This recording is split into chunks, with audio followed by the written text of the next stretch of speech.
Hello everyone, welcome back to my channel Ishika vlog. আশা করি সকলে ভালো রয়েছে, আমরা ভালো আছি।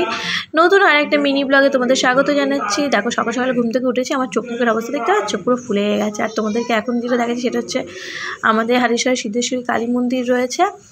তো সেই সিদ্ধেশ্বরী কালী মন্দিরে পুজো হচ্ছে, তো আমি সেইটুকু তোমাদেরকে দেখানোর চেষ্টা করছিলাম। তো ওই জায়গাটা একটু অন্ধকার, পুরো দেখাতে পারলাম না। তো সকাল সকাল ঘুম থেকে উঠে দেখছি ওয়েদারটা এতটাই সুন্দর, বরকে বললাম চলো তাহলে একটু ঘুরে আসি গঙ্গার ধার থেকে। তাই চলে আসলাম বলদে ঘাটে, আমাদের হালি শহর বলদে ঘাটে। তো বরকে বললাম একটুখানি বিস্কুট নিয়ে আসো, খাবো। সকাল থেকে কিছু খাওয়া হয়নি। আমার থাইরয়েড ওষুধটা থাকে, কিন্তু থাইরয়েড ওষুধটা শেষ হয়ে গেছে, সেটাও আমার খাওয়া হয়নি। শুধু জল খেয়ে বেরিয়ে গেছিলাম। তো বরটাই দেখো হার্ট শেপের বিস্কুট নিয়ে এসছে। আমি বিস্কুট দেখে ভাবছি যে কতটা ভালোবাসে আমার বর, দেখো আমার জন্য হার্ট শেপের বিস্কুট খুঁজে খুঁজে নিয়ে এসছে। তো যাই হোক, বিস্কুটটা খেলাম, খেয়ে এই গঙ্গার ধারে চলে এসেছি।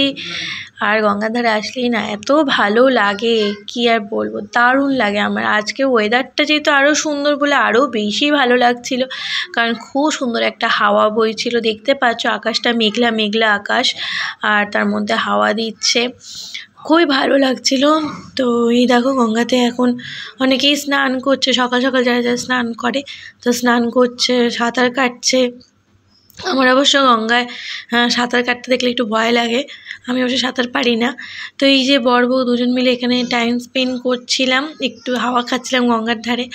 তো সেই পুরোনো দিনের স্মৃতিগুলো মনে পড়ছিল, যখন আমরা বিয়ের আগে আসতাম গঙ্গার ধারে দুজনে এইভাবে সময় কাটাতাম, তখন সেই স্মৃতিগুলো মনে পড়ছিল। তো এই দেখো তোমাদেরকে এদিকে দেখাচ্ছিলাম যে কেমন হাওয়া দিচ্ছে, গাছপালা নড়ছে। হাওয়াটায় হাওয়া দিচ্ছে বলে গাছপালাগুলো নড়ছে, সেটা দেখানোর চেষ্টা করছিলাম। তো এইদিকে দেখছি বেশ গাছপালাগুলো অনেক বড় হয়ে গেছে, একটু জঙ্গল জঙ্গল হয়ে গেছে। তো মেনলি যে কারণে সকালবেলা বেরোনো হয়েছে সেটা হচ্ছে আজকে মেয়ের স্কুল রয়েছে, তো স্কুলে তো যেতে হবে, ওর তো সকাল সকালে স্কুল। তো স্কুলে দিয়েই সাথে সাথে আমি বেরিয়ে গেছিলাম গঙ্গার ধারে।